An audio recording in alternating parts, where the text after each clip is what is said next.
All right. Good afternoon. Thank you guys all for coming out this afternoon. I actually thought everyone was going to be moving on to dinner and drinks and things like that. Always the last session of the day is hit or miss. So I really appreciate everyone taking the time to come here. My name is Craig Kitterman. I'm a product manager on the Windows Azure product marketing team. And today I'm going to talk to you a little bit about the cloud services of Windows Azure. And really how to get started with cloud services. This is an introductory session. So if you're expecting a super deep dive, this isn't the right session for you. This is very much an introductory session. And so we're going to talk about how to develop apps using the cloud services model, some of the cool things you can do with it, and then we're going to talk about some of the general sort of architectural principles that you need to keep in mind when building and designing applications for the cloud. I imagine many of you today are building, on-premises applications, some WinForm stuff, some web stuff.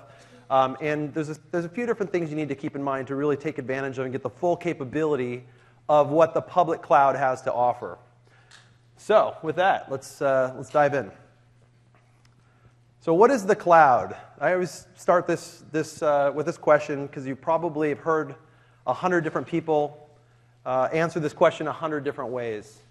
And if you believe some of the hype, it's probably something like this, right? Of course, that's not the case. As much as I wish it were, it's not the case. So let's take a practical look at when we're talking about cloud, what are the types of things that we're actually talking about? What are the services that we're talking about delivering?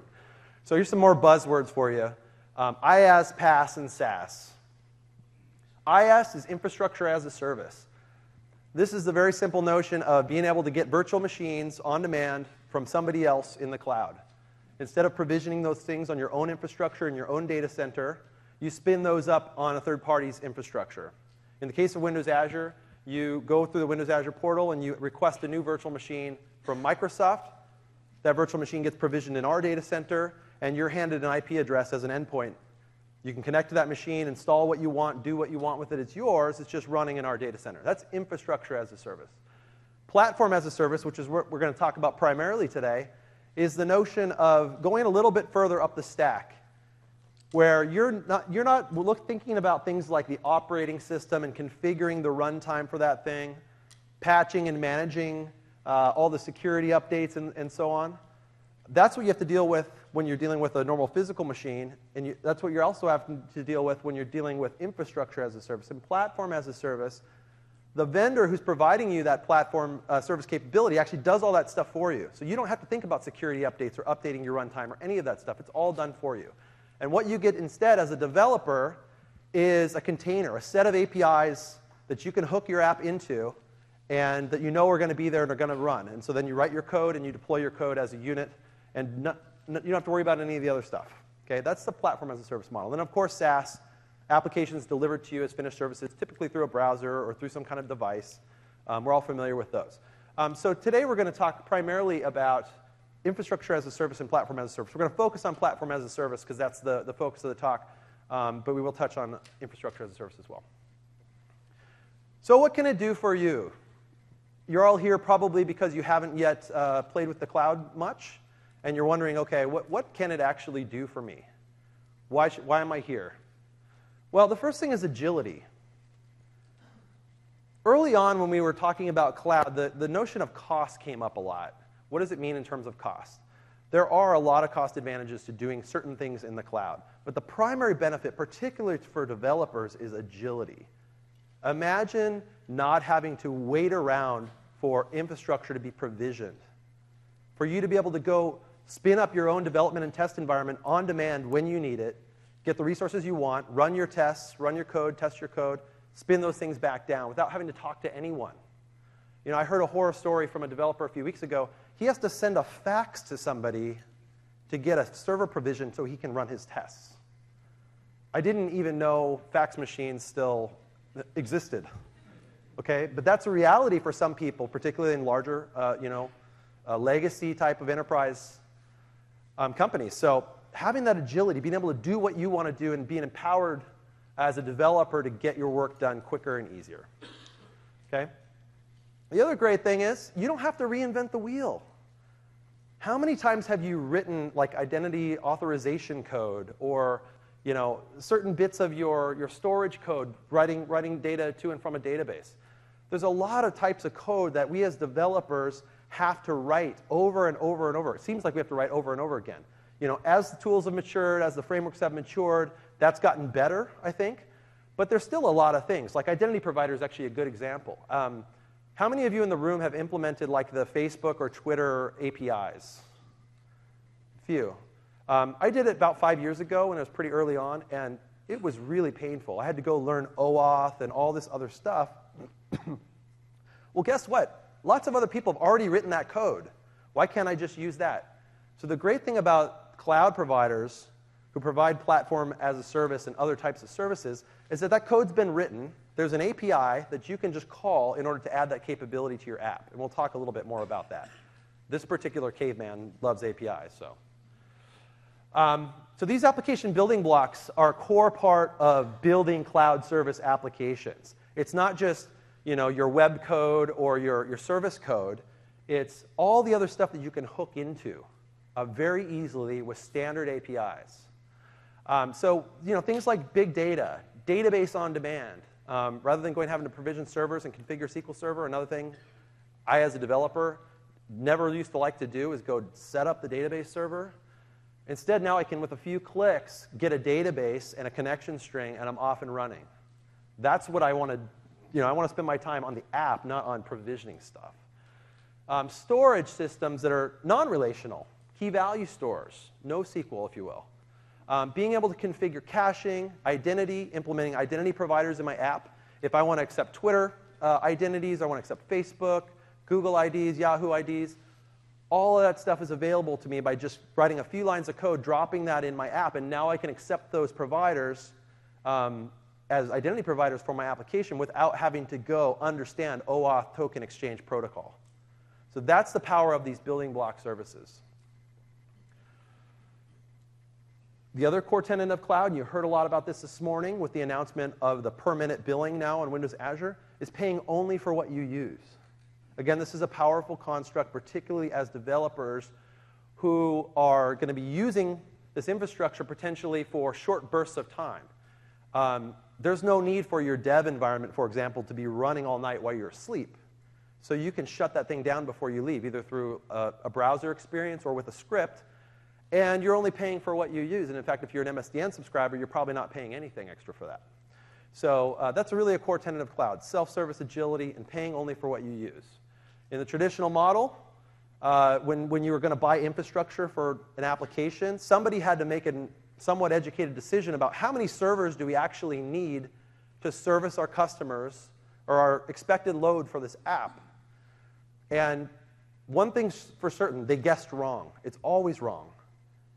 They either wasted capital expense by buying too much hardware for fear of not being able to service their customers, or they bought not enough hardware and they were underserving their customers. It's always wrong.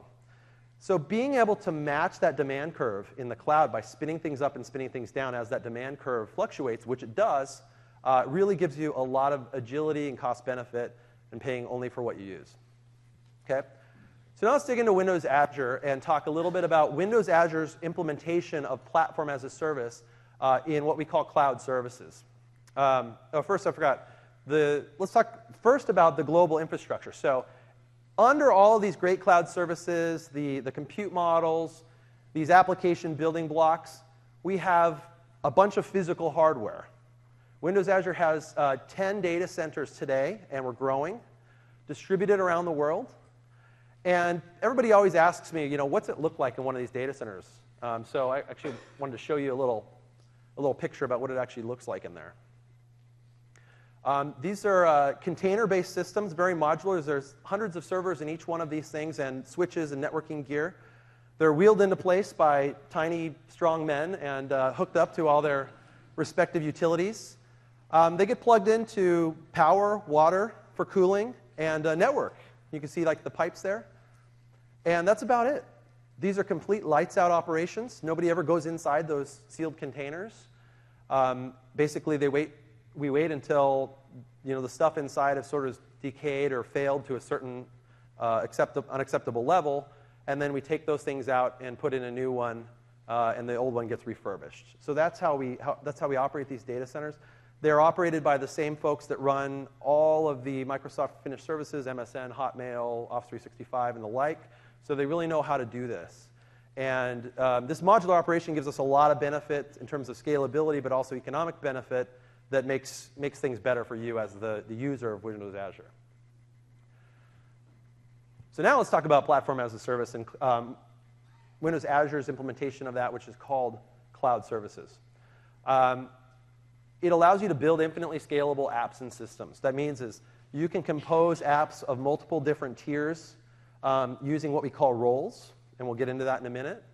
And automated application management. This is an important concept, particularly in Platform as a Service. What happens automatically, the Windows Azure Fabric is always looking and monitoring your application as it runs and making sure that it's in a healthy state.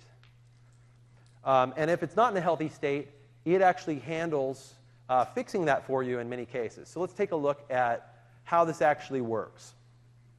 So we start by building an application. Let's just say we have a simple web application, ASP.NET web application. And we build that thing in Visual Studio just like we always have, but the difference is now we upload what's called a service package into Windows Azure. And this can be done through a browser. It can also be done directly from Visual Studio, and I'll show you the Visual Studio method. That service package is nothing more than a glorified zip file. It contains the code for your app. So if it's a web app, it's your ASPX files and all your images and whatnot. And it can contain some configuration metadata, and that configuration metadata simply tells Windows Azure how to run your application. Now, if you just want to run a .NET app, like a ASP.NET application, you don't have to set up really any special configuration information. Windows Azure already has .NET configured in that container by default. And your app gets uploaded, it gets deployed, and everything's done. You can put special configuration data in there to install special software. You can have a startup script that does anything and configures the runtime any way you like it. So there's a lot of flexibility here in terms of what you can deploy. So once Windows Azure takes that service package, it first looks at the configuration data and says, how many instances of your app do you want? And an instance, at the end of the day, represents one virtual machine. So it's simply a number in a configuration file. I can say 1, I can say 4. In this case, I said I want 4 instances of my app. Windows Azure reads that data and says, OK, I'm going to go provision you 4 virtual machines somewhere in this massive data center that you've chosen. Get them all ready with the latest guest operating system. Make sure it's all patched and up to date with all the latest goodies. And then we're going to, the next phase is we're going to actually put your code on those 4 VMs in a very, very consistent way. Sorry, I'm getting too far from the receiver. So now we have 4 virtual machines that have exactly the same bits on them that are running our app. OK? But that's not enough, because now nobody can access our app. It's running on VMs in a data center somewhere. Last thing that happens, Windows Azure automatically sets up network load balancing across those 4 instances that I've requested. So all the inbound requests to my website, in this case, get equally distributed across those 4 instances. OK? Now, when something bad happens, one of these VMs goes down because some underlying infrastructure failed, which it does. It will. Windows Azure automatically detects that that instance is down, goes and re-images a brand new VM, and then adds that one to the load balancer. So this can happen in the middle of the night. If anybody here has ever received a page late at night or in the middle of the night because a hard drive failed on a production machine or something like that, you'll understand how important this is. You may not ever even know that happened. You probably won't unless you set up alerts to get told when this happens, but it happens automatically. That's the beauty of this model, is you don't have to think about those kinds of things. Okay? Now, our website just got really popular. And it's on Oprah's favorite things or something like that. We need to scale, and we need to scale fast. So I can go into Windows Azure, and that should be 4, not 2. But I can go into Windows Azure now, and all I need to do is literally drag a slider bar from 4, or in this case 2, up to however many instances I think I need to handle the spike in traffic. So all I do is drag that slider bar. In this case 6, we click Save, and Windows Azure starts provisioning more VMs, imaging them with our code, and getting them on the load balancer. now this thing explodes and becomes viral on the internet, and I need way more than that. I simply drag that slider bar up to 92 or what have you, and Windows Azure does the same thing. There's no difference. It goes out, provisions 92 more VMs, and in just a few minutes, I've got load balanced traffic across 92 VMs with a slider bar. So that's the power of scalability of this model. I'm walking too much. And when the buzz dies down, which it will, Oprah's buzz died off, and I don't need all those 92 VMs anymore. Drag the slider bar back down. I have some new customers that I didn't have before, so now I need 10 instead of 4 or 6, but I don't need 92. Okay. So the other cool thing that we added to Windows Azure Cloud Services recently is the ability to add a cache to your roles, if it will, your instances. So you can have a distributed cache that is shared across multiple instances. So in the case of where I have 4 instances of my app, I can say I want 300 megabytes of each of those instances to be in a shared cache. So effectively, I have a 1.2 gig cache that's shared by all my instances. But in terms of the underlying use of resources on each VM, I'm only using 300 megabytes. You could also set it up such that you have dedicated cache roles where you basically, the underlying infrastructure provisions just dedicated VMs for your cache, and then all your instances of your app just talk to that cache. And this is a really simple thing to set up. And I'll show you really quick how to configure that as well. And then you can scale that out as well. If you want more cache, you just simply scale it out, and then everything just still works the way it worked before. Again, it's about focusing on the apps. Your developers, you don't want to focus on infrastructure. Let's focus on apps. And what does that really mean? It means focusing on business, delivering business value, because you, the developer, the expert, who knows how to write the business logic for the app, is not spending time doing things that you ought not be doing. And at the end of the day, that's what's important, right, is that the business is successful, you're successful, everybody's happy. Okay? I'm not going to go too much into this. This is something for probably another talk if you want to go off and do some other deeper talks. There's a lot of different services that are available on Windows Azure here, including the building block services that I talked about, which are sort of the green boxes on top. Those are the things you can hook in with simple APIs to your app. We also have a bunch of other more infrastructure or core services, let's call them, for hosting and running apps. Storage systems. We have a relational database store, a SQL database. We have a non-relational store, as I mentioned. We have virtual machines. We have cloud services, which we're going to talk about today. We also have something about websites, and I do want to hit on websites for just a second. So if you've looked at all at the Windows Azure offering, we have something called web role, which is what we're going to look at today, and we have something called websites. And it can be confusing in terms of which does which. Web role was introduced first, and it's designed for enterprise cloud scale types of applications that are multi-tier and complicated deployments and whatnot. And websites was initially designed to really get up and running quickly. It allows you to deploy even faster than with cloud services, run some different types of languages and runtimes out of the gate, like PHP and Node.js and some other things. It gives you some of the scalability benefits, but not all the same benefits. So if you hear people tossing about web role versus websites, they're two different offerings. They can both run a website, but they have different benefits and capabilities. So just real quick, when we're talking about web role here, which is what we're going to cover, we have a lot of capabilities that websites doesn't have. We have an environment for staging and production. So when you deploy that service package up into the cloud, you can say, I want that to go into a staging bucket, or I want that to go into the production bucket. With cloud services, you get this. And what's really cool about it is you can deploy up into the cloud into a staging bucket. It will give you back a URL that has some funny GUID on the front, so it's effectively nobody can find it. You click on that, you can run all your smoke tests and all your final testing before you roll that into production. And then when you roll it into production, you click a button and it literally does a virtual IP swap between staging and production. And what was in production goes to staging, and what was in staging goes to production. It's a very easy way to test your app before you go into production. Websites doesn't really give you that. Once you deploy, it's just like sort of more of a traditional hosting model in that once you deploy, you write your files out there. That's what's in production. So there's no sort of final backup button. The great thing about this sort of switchover thing is when you roll something into production and then you realize there's an issue, you can click the button again and it goes back. So the old build goes back into production, and then you can go figure out what's going on.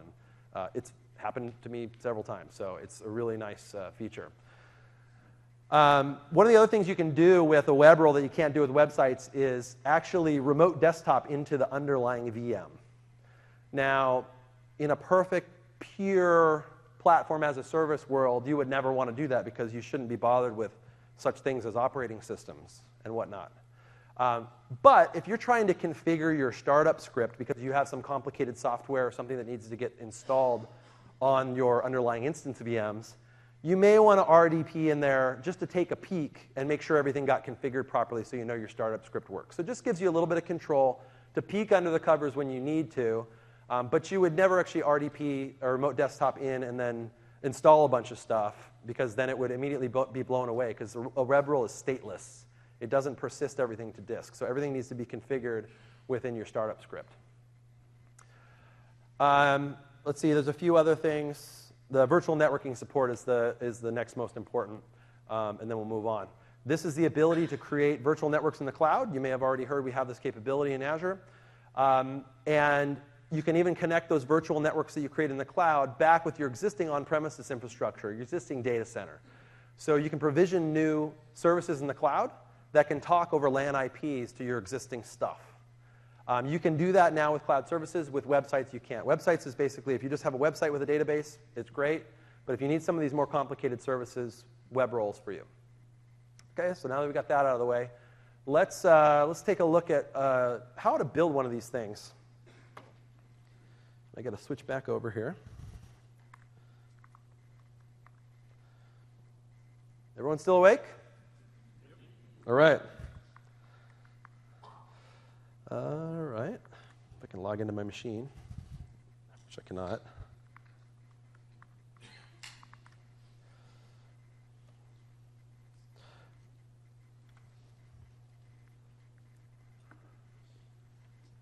All right, we're in Visual Studio 2012. I've got the Windows Azure SDK installed. It's a very easy thing to install. On Windows Azure Dev Center, just go there and click the thing. It'll run the web platform installer and get you all set up and get your VS configured. Once you have that, it's very easy to create a new cloud service project. So let's do that. File, new project. And under whatever language you prefer, I prefer C#. I'm going to select cloud, and you'll see here a Windows Azure Cloud Service.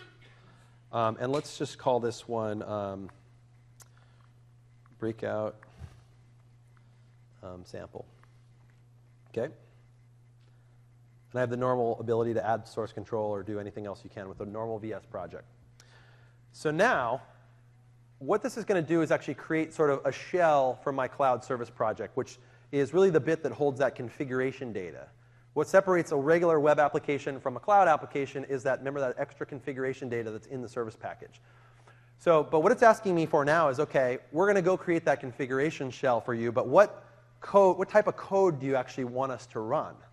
And there's two types of code you can run in a Windows Azure Cloud Service. You can run a web role, which is effectively an IIS-based workload, a website, or you can run what's called a worker role, which is basically more like a Windows service. There's basically a loop, a while loop that loops forever, that allows you to do things in the background asynchronously. And I'll show you an example of an app that does that in a few minutes. So for this sample, we're just going to say, I want an ASP.NET MVC4 web role. And that's all I'm going to do for right now. So I'm just going to go through the prompts and create my cloud service.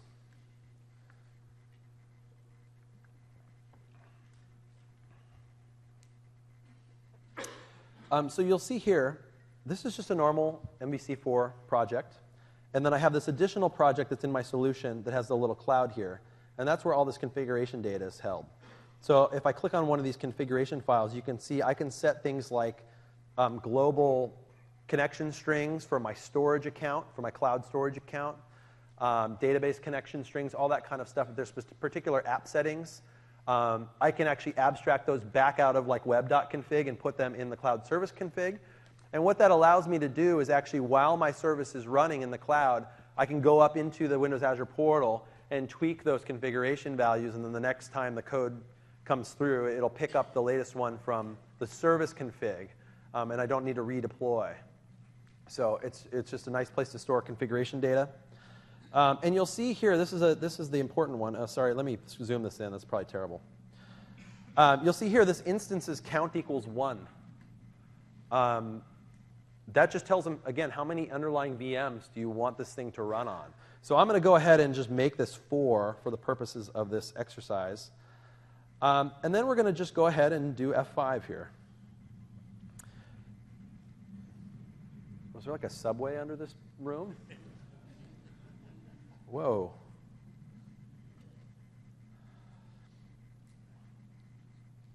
And what you're going to see is not particularly exciting, but I'll explain to you why it's not exciting. So this is your standard ASP.NET MVC4 thing. Woohoo. There's no difference here, except for there is. This thing is actually running inside the Windows Azure emulator. So let's take a look at what that looks like. So what we have here is a tiny piece of software that runs on your local machine that emulates what's going to happen when that thing gets deployed to the real cloud. And that includes both the runtime container for your application, as well as storage. So like if you're using table storage or you're using queues, basically we have simulated the storage APIs from the cloud as well. So you can test how your app's going to behave when it goes into production right on your local machine using local storage. And it actually backs the storage APIs with SQL, but you don't need to know that. It just works. Okay? And the interesting bit here is when I expand this, oh, it should have gone to 4. Maybe I didn't change something right. Normally this would have 0, 1, 2, 3 and deploy all 4 of the VMs. So let me try that again. Maybe I didn't save something. Oh, I know. I need to change it in this file. So let's try that again. So I have I have 2 configuration files here. One is my local version and one is my cloud version. And I said in my cloud version, which is what it gets read when you actually deploy to the cloud, I want 4 instances. But I failed to change the 4 on my local version, so when I run it locally, I also want 4 versions. So now if we go back into the Windows Azure emulator, I should see 4 instances there. So I actually have 4 tiny runtime containers, if you will, running in parallel. And every inbound request that I make to this IP is going to get load balanced across those 4 instances. And I have sort of like a debug console here for each of these. So if I have a lot of inter-process, inter-role communication and other things going on, I can spew debug to these windows and try to understand what's going on if something strange is happening. So that's what's kind of cool about being able to run that on your local machine. And then the other part is simulating those storage APIs. All right, so net takeaway from this, it's really no different than building a normal application in terms of getting it configured, except for just starting with a cloud service project. Now you can do something else, which is you can create a cloud service in Visual Studio, and then you can add to it an existing project application. So you don't need to do it exactly the way I did, which is create a fresh one. You can add an existing web app. And your existing web app needs to behave itself a little bit. And we'll talk a little bit more about what I mean by that. There's some specific concepts. But let's look at a slightly more advanced app that uses some more of the capabilities of cloud services. So let's just close this guy and open this guy. All right. So let's run it first. Now you'll notice that this app has a web role and a worker role in it. And we'll take a look at both of those pieces.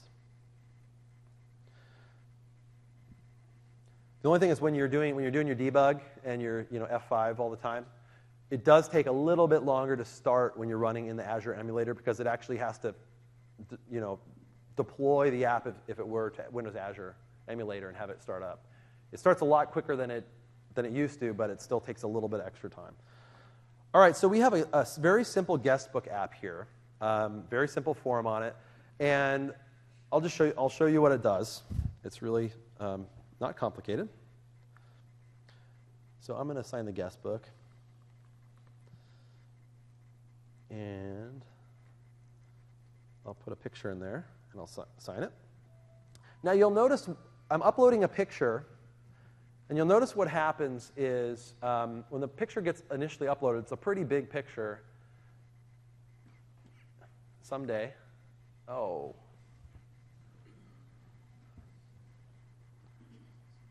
JavaScript error. What's JavaScript? Just kidding. Let's try this one more time. Let's do a fresh build.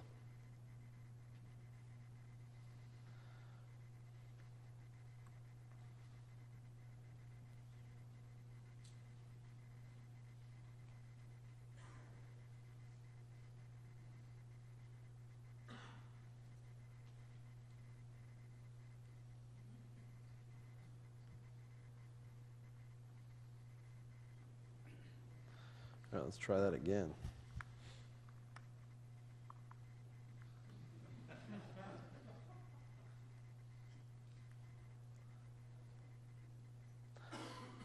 Random.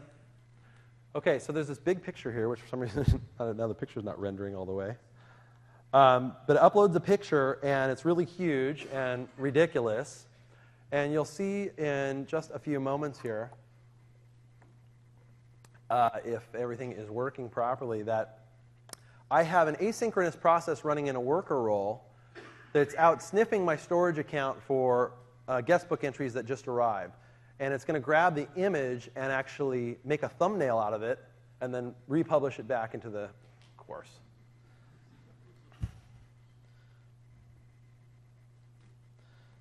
Here, I can actually run this thing from the cloud. Let's just quit messing around here.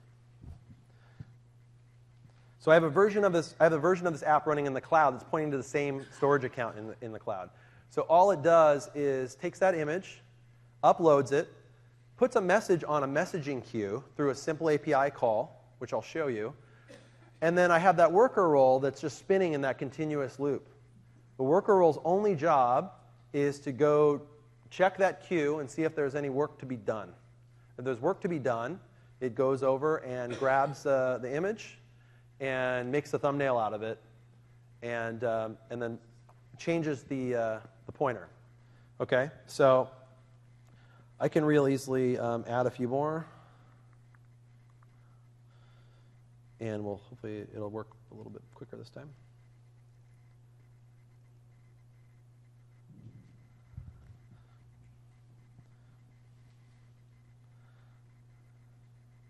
Bill says, yo.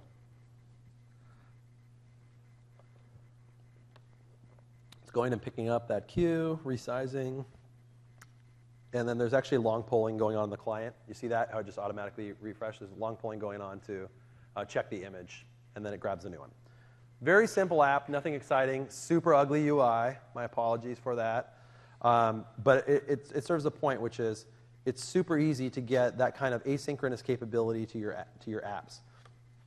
So I remember the days of doing password resets where you would click reset my password, and then the thing would spin for like 30 seconds while something's going on, which is kind of silly. Now, with this capability, I can easily just add a worker role and use a queue and say, hey, Windows Azure queues, go reset this person's password and send them an email when you get around to it, and then the UI can come right back. It won't block. Comes right back to the user and says, your password email will be sent to you momentarily, right? And then that worker role comes and picks it up off the queue and does something with it.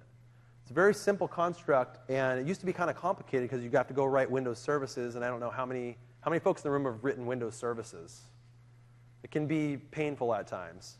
But with this worker role construct, effectively I have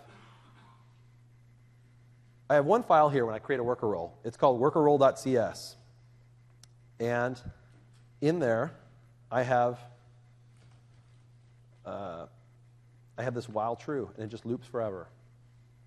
And I can do whatever I want in there. So let's look at what actually happens when we upload something to the web app. Default.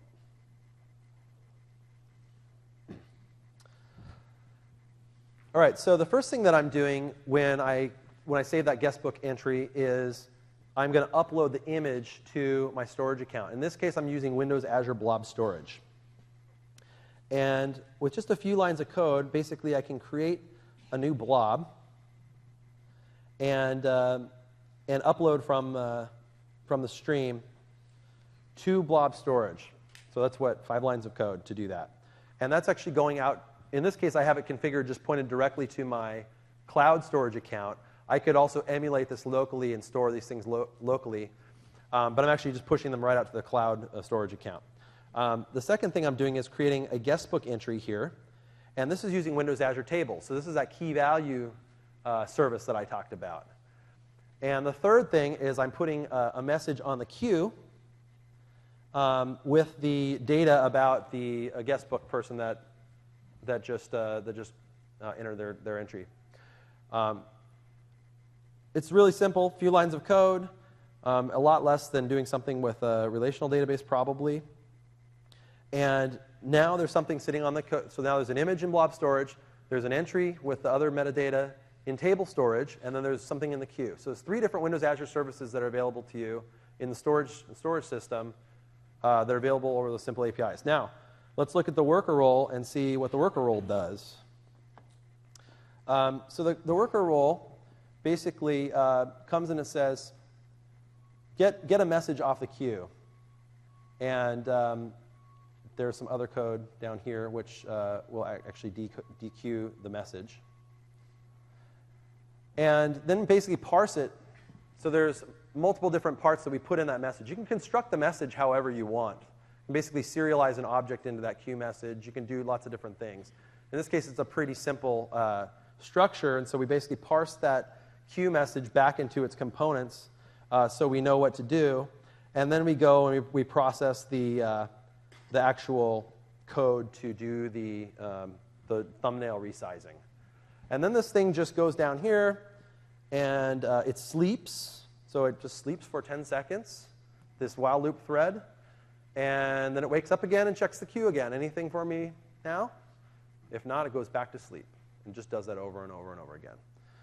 So you could put a bunch of different code in here that does a bunch of different things every 10 seconds or every 20 seconds or every whatever. You can split it out into multiple worker roles doing different jobs if the load is pretty heavy, and you know it's not all going to be able to be done by one moderately sized virtual machine.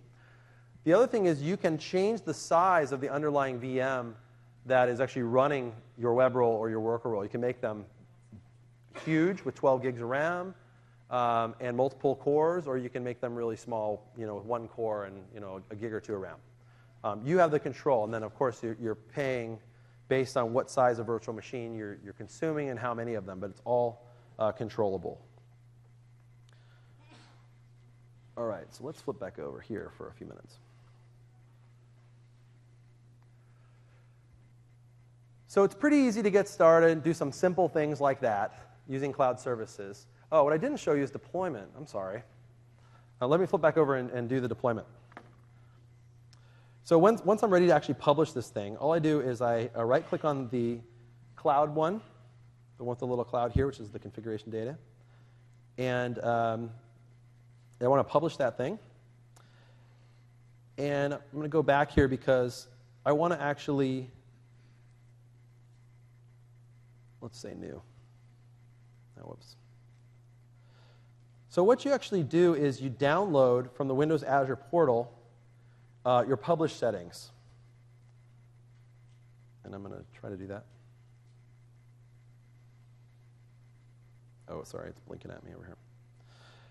So what you do is you click on that little link there, and then you get this file from Windows Azure that contains your publish settings.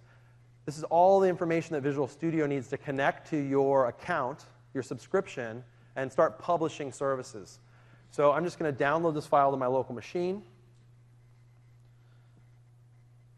And then I go back into Visual Studio, and I say import. And the one I just downloaded was that one. Is it? And I have that's why I have multiple subscriptions in Windows Azure under that same account. So I pick the one that I want, and then I just click Next. And I pick the cloud service that I want to publish this to. Now I haven't created the cloud service yet, so I'm going to actually create one by selecting the drop-down. Sorry, my VS is frozen. So while that's going on, let me hop over here, and I can say, I could have gone in here and created a cloud service before. So this is the Windows Azure portal if you haven't seen it. On the left-hand side are all the different services that are available to you. If I want a new cloud service, I simply click on the Cloud Service tab, say New. It figures out I probably want a compute thingy, and I probably want a cloud service. And then I can just give it a name. And it figured that out because I was on the Cloud Services tab. I could select something else and go create a database if I wanted to. It just is trying to guess what I want because that's the tab I was on. So now let's create this thing. And then I can decide where I actually want to deploy that. So as I mentioned, there's multiple data centers around the world. You get to choose where your thing is deployed. You're going to want it close to your customers, of course. You can also deploy to multiple data centers and then set up traffic load balancing over the top of those in some more complicated scenarios.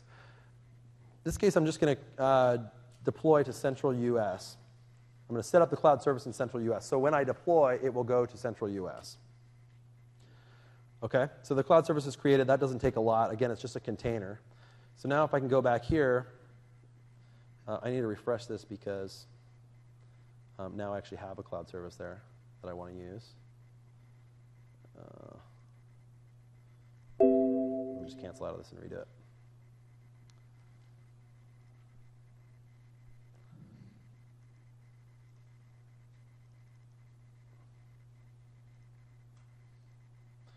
Cloud service thingy, that's the one I just created. When I publish, I want it to just go right into production. Who needs testing? Let's just go for it. And then I click publish. It runs another build, runs the tests if I have anything configured, packages up that service package, and uploads it to Windows Azure. And as soon as the service is configured, you can see here's a little log of what's going on. It's uploading the package now. It uploads the package into a storage account and then tells Windows Azure, hey, there's a package over here for you to go pick up. Windows Azure picks that up, starts provisioning the infrastructure, and off you go. It takes about 5 minutes to deploy a cloud service. So that's one of the key differentiators between the cloud service model and the website model. When you deploy to websites, it's instantaneous. When you deploy to cloud services, because it's actually going and building fresh VMs for you under the covers, it takes a little while longer. Websites actually has warm VMs ready to go that it just pulls into the equation. So it's a little bit of a different model. And the reason for that is because with cloud services, you can have your own startup scripts that configure any number of different things, whereas in websites, you just get IIS and you get a couple of other runtimes and that's it. You don't have any control over that stuff. So that's the trade-off that you make there. Yes, sir? So do you keep the VMs at the moment while building the new ones? And then swap them and throw away the old ones? You mean when you're deploying into staging versus production? No, when you're going to production. Like you just deployed it to production. Yes. Production does it again right after the old VMs are off until this. Oh, good question. Yeah, so we do. Yeah, it will go offline. It'll go offline once the new one comes on. Yes, it's basically what's called a rolling update. So, and say you have 4 instances of your old one running, it'll update one, and then update the next one, and then update the next one, and the like. And then the sessions that were already in flight will continue until the new ones are all there. Yes, sir.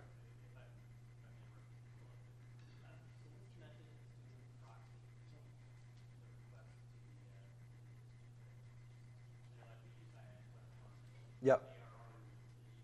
No, it's using a proprietary software load balancing schema.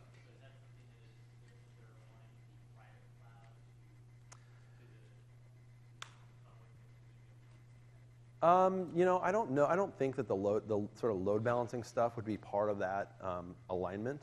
I don't think it is. That would be pretty unique. So I don't think so. Yes, sir.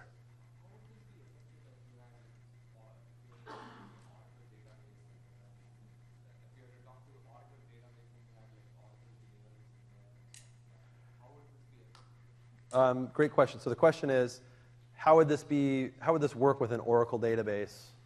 If I understand correctly, the other thing that I didn't mention about this cloud service model is that because Windows Azure now has infrastructure as a service, you can go provision arbitrary VMs to do whatever you want.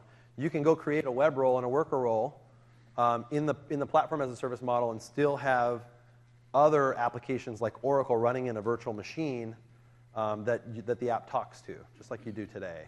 So it would be distinct. You wouldn't do anything with Oracle in this model. You would probably just run it in a VM. You wouldn't try to set up a startup script to deal with Oracle.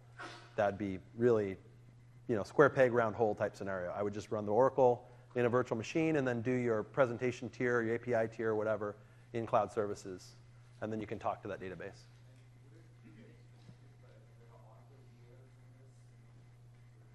Oh, if there's Oracle DLL, are they managed DLLs that run in CLR? Then yeah. Okay.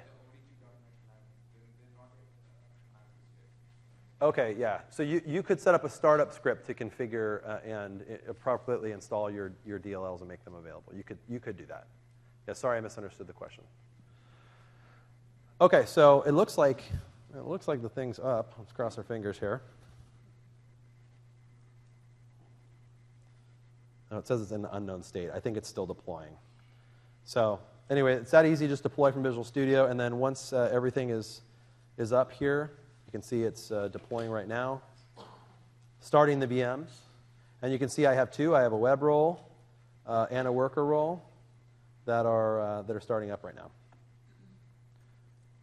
Some instances are ready, some are starting. So it just, sometimes it takes a little while. So let's go back over here. All right. Now, I mentioned earlier, if you're going to go create a cloud service project and you're going to add some old app to it, you want to make sure your app behaves. And what I mean by that is your app really designed for the cloud? When I drag that slider bar out to 92 to scale up all this infrastructure, is your app going to actually work the way you expect it to work when all of a sudden that traffic's being load balanced across all these instances? That is the question. So designing cloud apps is a little bit different, and I want to take you through some of sort of the core concepts there. Rule number one, design for scale. I'm pretty sure the manufacturer of that train didn't have that in mind when they built it. So anything can happen, right? I believe so, yeah. So, somehow it still works. I don't know how, but you need to think about not just how your business behaves today and how your customers behave and what your expectations are, but what can happen in the future if you're wildly successful beyond your imagination. And just take some simple steps in your architecture to make sure that that's ready. And what that means is building your app to be completely stateless. These are stateless VMs in the cloud. They don't persist anything to the disk. So if you write something to the C drive, when that hard drive fails, eventually, which it will, and Windows Azure goes and provisions a new one automatically, it doesn't know what you wrote to the C drive on that virtual machine that's now gone away, because that storage is not persisted. So what this means is, when you're doing things like storage, making sure that data is persisted into a storage service that is available from all the instances of your app. In fact, there's no guarantee when a user gets assigned to one instance of your app from the load balancer that the next request from that same user is going to get assigned to the same VM. It might actually get bounced over to another one because maybe some weird failure happened in the middle. You don't want any state on that virtual machine that your user requires to continue their transaction. And so it also means things like session state. You can't store session state in memory on the machine anymore. You need to use a cache. You can use one of the caching models that I described earlier. You can use database. for session state if you want to. There's a few different options there, but you can't store it on the local machine because even though your app might look like it's running fine and it might test fine and everything else, at a certain point when something weird happens or unexpected, that session's going to get blown away and your user's going to be back to square one and their shopping cart's going to go to 0 and you're going to lose that sale. So don't do that. Okay? All right. Last Christmas or a couple Christmases ago, I think it was, yeah, a year and a half ago, we're all sitting at home watching our favorite Christmas movies. This one's mine. And then this happened. Oops. It made big news. You know, when Twitter goes down and you get the fail whale, it's Tuesday, right? When Netflix goes down, people get pissed. But serious. It's not, Netflix doesn't go down. It can't. So it made big news. This is like a big deal, right? Failure happens. In fact, the cloud is built with that in mind. Like when I think about the way that our infrastructure in Windows Azure is designed, it's commodity type infrastructure that has failure rates that are non-trivial. Hard drives fail, network switches fail, power transformers blow up. Things happen. It will happen, guaranteed. So you have to keep that in mind. You have to design for failure. That means using things like geo-redundancy in your storage schema. No single points of failure in your application. Because sooner or later, those things will happen. The cloud, the great thing about the cloud and platform as a service in particular, is all the tools are there for you to use. All those APIs, geo-redundancy and storage. In Windows Azure, if you want your data is automatically replicated, by the way, in 3 places in a single data center. So if one hard drive goes down or one of those containers blows up, your data is in 2 other places in that same data center. And with a click of a checkbox, it will automatically be geo-replicated to another data center more than 500 miles away in case of disaster or something. So there's tools there. Use those tools. Implement those tools. Understand how they work. Understand how if something does happen, get your data back. Because sooner or later, something strange is going to happen. Yes, sir. You're saying that, but you're saying, design for redundancy, but say you're using a messaging service. Is that built into the services so that if that goes down, it's automatically because we're actually designed for that? Yeah, in most cases, yes, it is. I mean, that's kind of the core tenet. Although strange things have happened before. Obviously, we try to keep those to a minimum, but those services are designed to be failover, geo-redundant, all of those things. So you should be able to trust in those API services. That's a great question. Thank you. So Netflix even is one of the actually poster children for designing for failure. Let's see how I'm doing in time. They have this awesome thing called Chaos Monkey. Have you guys heard of Chaos Monkey? It's this piece of software that they unleash upon all the Netflix infrastructure, which happens to be running on Amazon AWS, to just go randomly break stuff. And they randomly break stuff in production. Because the only way to really know what's going to happen if something breaks in production is to go break it in production and see what happens. And if it goes down, go fix it and build more resiliency into that model. And so they've done a really, really, really good job of building for redundancy. That's why Netflix almost never goes down. This was a freak occurrence when it went down. But they really do a really good job with that. And so look at what they've done. And actually, I think they've open sourced a lot of the libraries and sort of intellectual property associated with their Chaos Monkey methodology. You can go look at that and see what they've done. If you're building serious enterprise-grade apps, you want to be thinking about those types of things and stand on the shoulders of giants who've already figured out how to do this stuff and go use it. Go use those libraries. I don't know how they work, but I know they're out there. Because you can build a system that is pretty darn close to 100% reliable. It kind of goes back to your question, sir, which is, I can have everything triplicate, quadruplicate, redundant everywhere, but the cost just starts to get astronomical. The more nines you add down there, For every 9, you probably double the cost associated with running that application and managing that application. So you really have to think about what is your business asking of you in terms of service level, and then architect your app smartly. And one way to do that is to decompose by workload. So your app typically does different things. In the case of our silly little guestbook thing here, one part of the app served up a presentation tier where I entered in some data and saved a file. And another part of the app came up and created thumbnails. In a real business scenario, piece A and piece B probably aren't equivalent in terms of their value to the business. Like maybe piece A can never go down. The website can never go down. But the thing that creates the thumbnails, like who cares when that thing runs? If it runs in the middle of the night or whatever, like people aren't waiting around for their thumbnail to be created, except for me. But typically they're not. So how do you decompose the workload and think about how do I deliver the SLA I need for component A and then maybe do something a little bit cheaper where I don't need that type of service level? So one example would be like if you had a sports API, for example. And people hit this sports API to get the latest and greatest scores and updates. Well, during the game, the SLA for that thing is pretty darn close to 100%, right? That cannot go down during a game for live scores and commentary, because that's what people are like watching real time, like, oh my gosh, what's going on with my team? So that thing has to be up. But when there's no game, live scores and commentary doesn't mean anything because there's no game. So it literally can go to 0. And then all the rest of the time, like basic team player league stats, those things need to be 100%. So if you can sort of tease apart and break those things down, it makes it a lot easier to architect your app smartly. So you're taking advantage of the redundancy and failover capabilities, but only paying appropriately.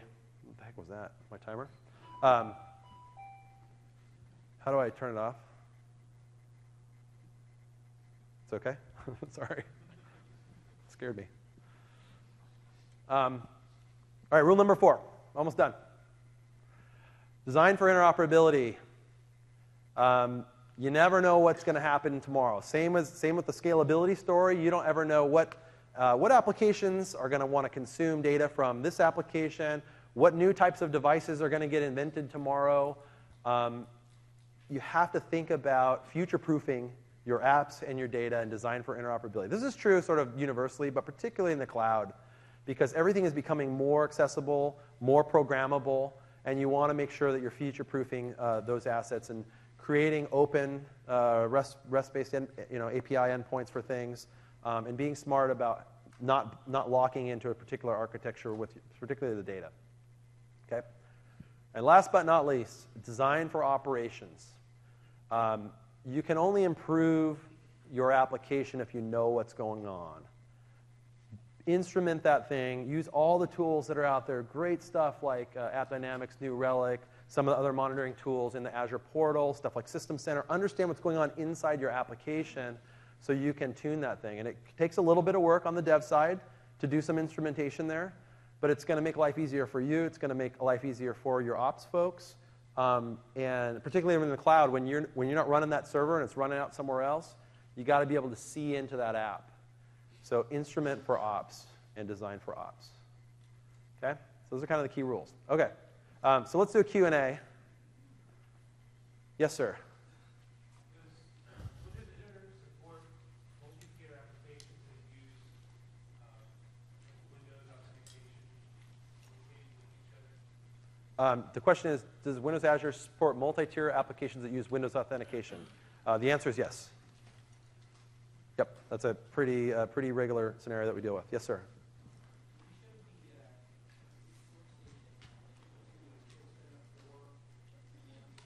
Yeah.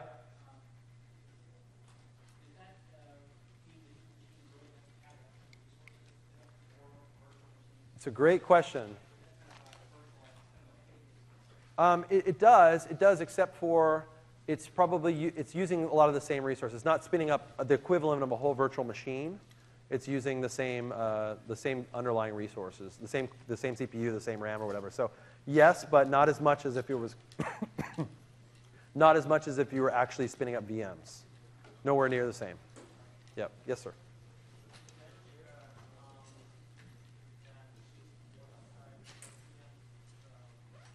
Yes. Oh, I'm sorry. All right, let's take a look at that. How do you choose the size of VMs that you are going to use here?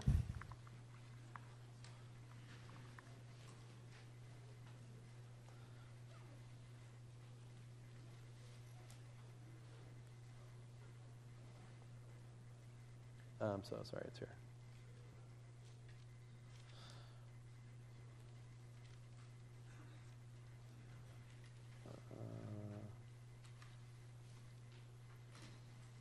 Sorry, it's somewhere in here. Let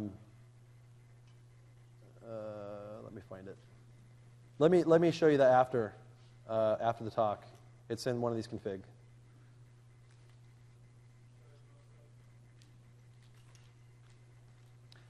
It's in no, it's actually in the configuration for the actual service here, the app.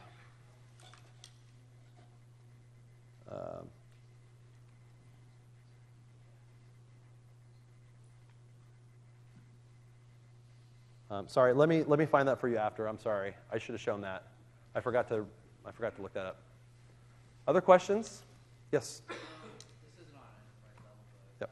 one of the barriers to entry for going to Azure from a developer perspective is it's cheaper to use like a VPS hosting company. Mm-hmm. With the website creation, are the prices coming down competitive that I would prefer to use that Azure over? For just simple websites. With like a database and like just website. Yeah, I mean, I think so. I don't know what you're paying, but we have pretty competitive offer, particularly on the website stuff. We have a free tier. We have also a reserve tier where you can run up to 100 websites on shared resources.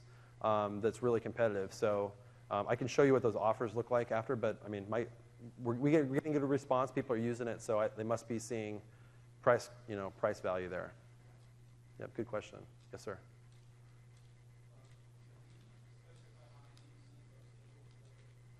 Can you specify what? I'm sorry? Oh, good question. So on SQL Server,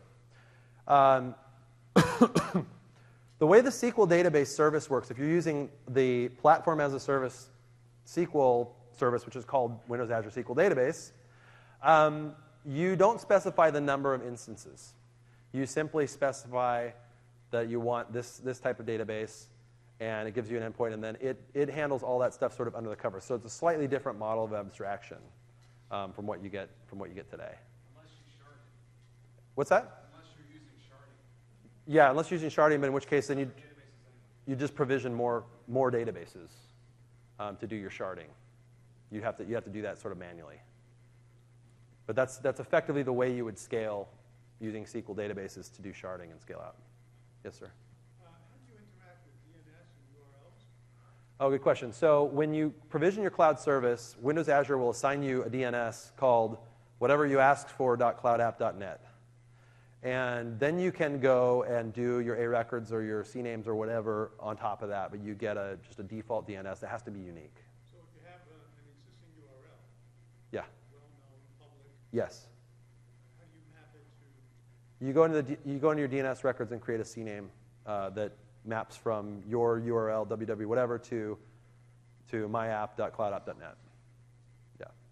Yes, sir. There's all kinds of plans for better instrumentation across the board. So that's all I can really tell you. But yeah, there's good. Right now you can go in there and you can set up New Relic or App Dynamics and get richer real-time data than you can get in the portal. And they have a free tier. If you go to in the Windows Azure portal, you go to the store. You can provision those things, and they have a free tier, which is pretty awesome, actually.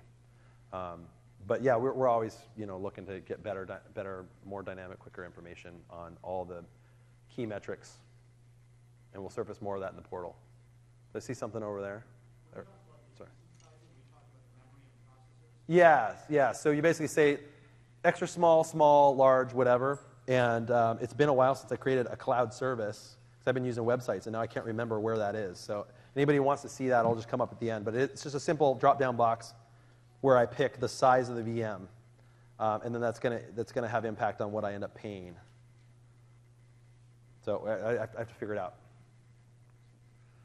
Yep. Can you load balance between Azure and your Great question. Question is, can you load balance between the cloud and your on-prem solution? Not with, so we have a service called Traffic Manager, which allows you to load balance across deployments in different Windows Azure data centers, but not today between Windows Azure and your on-premises environment. You may be able to get a third-party load balancing solution that can do that. I mean, I know you can, but you can't use ours for doing that yet. I think so, yeah. Yeah. So there are solutions to do that, but unfortunately, our Traffic Manager product doesn't handle that scenario yet. That's definitely a popular request. So I hope we can do that someday. Yes, sir, right up front.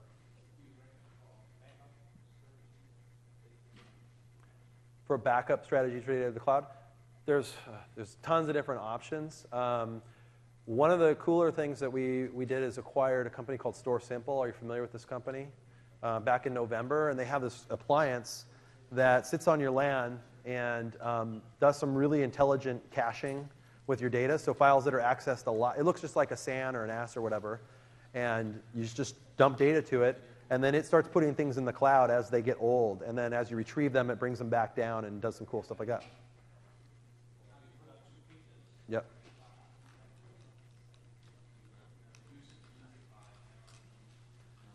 Oh, I see.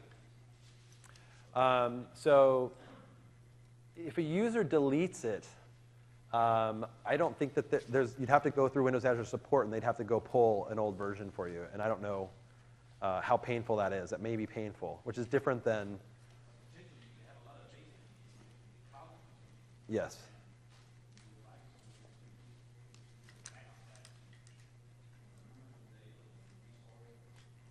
Yeah, so what you do is you just create some kind of job that takes a snapshot of all your blobs and puts them somewhere safe. There's API to do it. I mean, you could do it in a few lines of code practically.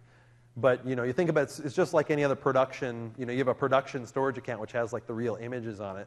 If you want them backed up, from user error, you want to back them up somewhere else. Now, if one data center goes down, like I said, there's multiple copies of your data, and Windows Azure will automatically restore your data back. But if some user deletes them, it's probably just a more painful process to go through to get it back. In the back there, yeah. Yeah, so if you've got a multi-tier app, can you scale the different tiers in proportion to each other? If you've got a multi-tier app, you can definitely scale the various tiers independently of one another. Can you say, if the load increases on the web front end, I want to automatically increase middle tier and then back tier?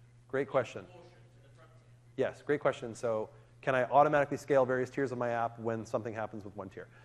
So what we've done is, in the Windows Azure portal, and maybe I can show you at least the basic monitoring that you get here. And I apologize for using Chrome, but my IE was having some weird network problem. In the dashboard here, you get some, that's the one I just provisioned, so it's not going to have much. Here's a VM that I had earlier. And you can see what you can get here. It's going to take a while to load. So you get some basic data here in terms of CPU and RAM and other things that should show up on that graph, but this one hasn't been used much. The nice thing is that all of that data is available through APIs. So you can instrument System Center to respond to specific thresholds that you set. We have another piece of code that was put out by Microsoft Patterns and Practices, which is called the Windows Azure Application Scaling Block. And you can configure it in a number of different ways to set thresholds. If my CPU utilization goes above 65 across all of my instances for more than 5 minutes, add another instance. If it drops below 20 for this amount of time, take one off. And you can do that with every tier of your application. So you have full API programmatic control on both sucking the statistical data, performance data, as well as actually acting on that and doing some kind of scale out action. We are looking into making that more automated in the future so that you can do it directly from the Windows Azure portal rather than running a separate piece of code. But nothing to say yet about that. A quick follow-up. Yep. So if you end up with a denial of service attack, Yes. how quickly can you detect that? Do I have to pay for that extra traffic? If you've automatically scaled me up? I see what you're saying. Yeah, that's a good question. I don't have an answer for that one. I'm sure that there's a the question was if there's a denial of service attack, how do you make sure your auto scale doesn't scale to infinity and then your credit card explodes in your pocket? Yeah, great question. I'm sure that there's some safeguards in place you can put, but I don't know what the things are there. I mean, yeah, that's the important bit, right? Your site never goes down. Yes, sir.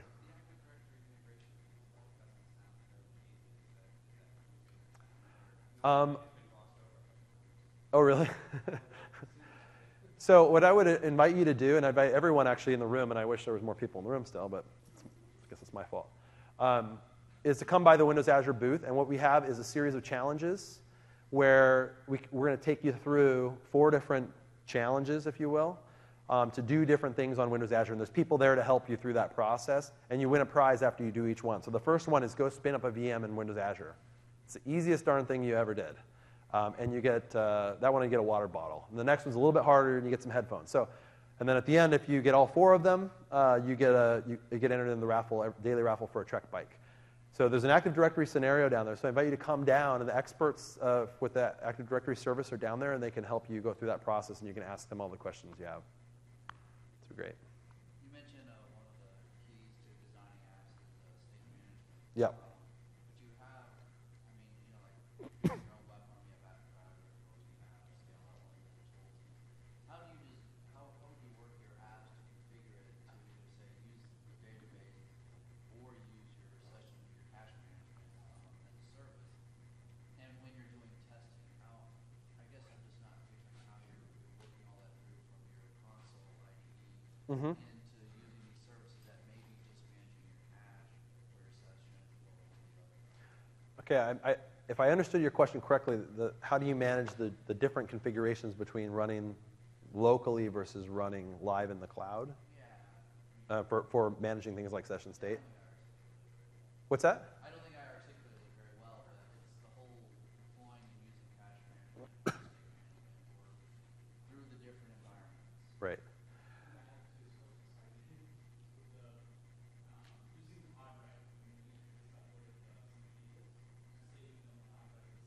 Right.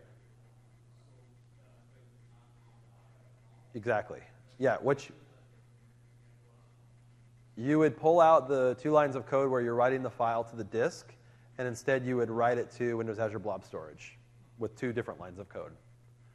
That's the main change that you would make in terms of things that you write to disk. You're going to want to write them to Blob Storage. And then all your instances are looking at the same Blob Storage account, and so they can see all that data. And I think, going back to your question, there's, you would have to have some kind of, switcher code, and you can have 2 separate configuration files. I think I showed earlier. You can have a cloud configuration file and a local configuration file. So you can say when I'm running locally or on this environment, you can have 10 configuration files if you want. And you say, in this case, use whatever, and then when I deploy to the cloud, start using the shared cache role to store session state, and you just configure that. So that cloud's cache role, that could take place in SQL as one of your session management. Yeah, it could. In fact, that's what I would recommend. Yeah, I would recommend that. It's it's going to be faster for sure than round trip to the database. Yep. All right. One more thing I want to remind everyone of before you leave is that if you're an MSDN subscriber, go activate your Windows Azure. You get lots of monetary credit now. It's a new system. It's really, really awesome. Scott talked about it this morning. I'm giving away an Aston Martin at the end of September. So every MSDN subscriber who goes and activates their Windows Azure benefit and deploys something, you got to deploy a VM or a website, you're automatically entered into the sweepstakes for a 2013 Aston Martin V8 Vantage. Doesn't matter what it is. Let's go try it. If you already have an account, great question. If you already have an account, you're still eligible. You already have an MSDN. Sorry. You have to already have an MSDN subscription. And even if you've already activated your Azure before today, you're still eligible. You just have to deploy something between now and September 30. Yes. And official rules and regulations are aka.ms/Azure contest. So please check it out and click the view details. And with that, thank you very much, and I can take more questions at all.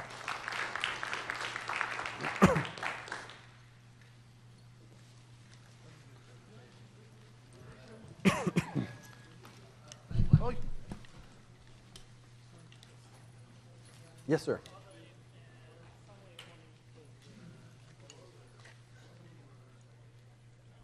Yes. Yes, you can go now in your account. You can go into your account and see real time what your accrual is. Yes, yes, I should have mentioned that. Yes, everything that's through the portal is available through APIs and through PowerShell, and we have PowerShell commandlets to do everything, almost everything. What this one? aka.ms/Azure contest. Yeah.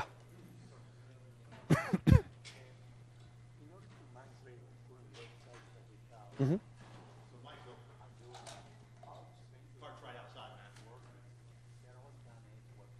Yeah. Mm-hmm. Are they just web and database, or are they connecting to other systems and applications?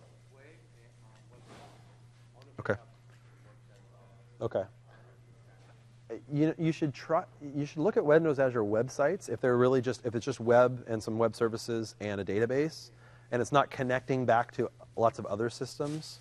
Well, over HTTP, and is it systems